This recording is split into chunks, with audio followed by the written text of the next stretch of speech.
Бишкекте Түрк элчиси муфтиятка таарынып чыр салдыбы? Түркиянын Кыргызстандагы атайын жана ыйгарымдуу элчиси Жаңгиз Камил Фыратка түспөлдөш адам Кыргызстан мусулмандар дин башкармалыгына нааразы болгон видеосу интернетке тарады. Видеодон «Кеттим мен. Ороз айында ФЭТÖ террордук уюмунун башчысы менен элчини бир чакырасыңар. Мен сага 35 миллион долларга мечит салып берсем, сен мени террорист менен бир орунга коюп жатасың. Айтып коеюн, же Түркияны же террордук уюмду тандайсыңар. Мен үчүн мындан кийин муфтият жок деп чыр салып жатканын көрүүгө болот. Ал эми тасмада муфтий Максат Токтомушев элчинин артынан барып токтотуп, ооз ачууга 2 эле минут калганын айтып, жооштуп ичкери киргизе албай жатканын көрүүгө болот. Peygamberimiz Oroz'a gelişlerinde cahil olma Müslümanlarda kurtulduğunu Oroz'un gelişlerinde. Oroz'un gelişlerinde Allah Subhanahu wa Ta'ala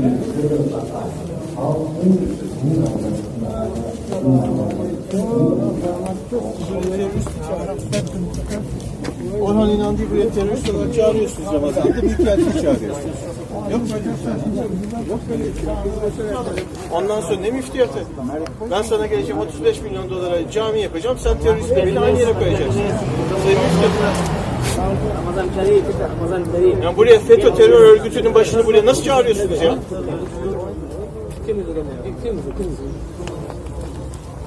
Ramazan bu ya. Ramazan'da bu yapılır mı?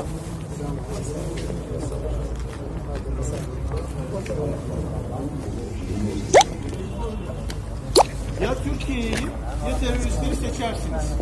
Ya Türkiye'yi seçersin ya terör örgütünü seçersin.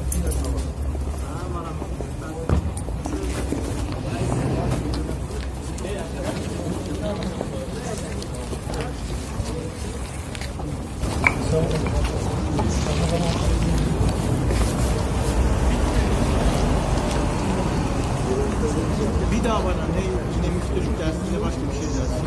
Hiçbir şey getirmiyor. Benim işim müftülük bitmiştir.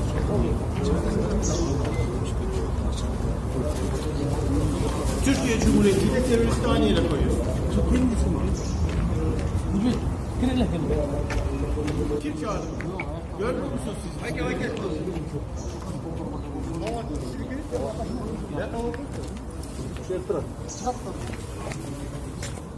Çıktı da batat.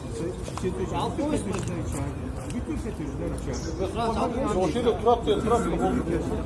Anlayacak Turak. Bu benim işim bitmiştir. Bu herif Müslüman değil. Bana hiç söylemiyor. Benim işim bitmiştir. Ben şimdi Cumhurbaşkanı'na söyleyeceğim.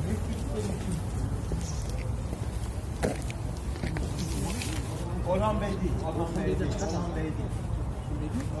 Çıkartalım. Ekim var. Ha, teşekkür ederim.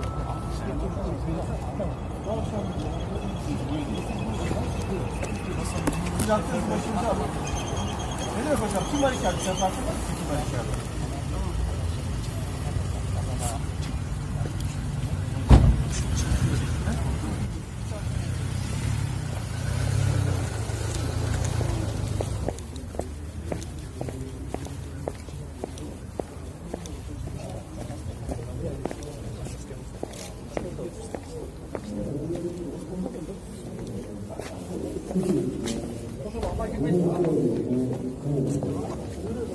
Kemudian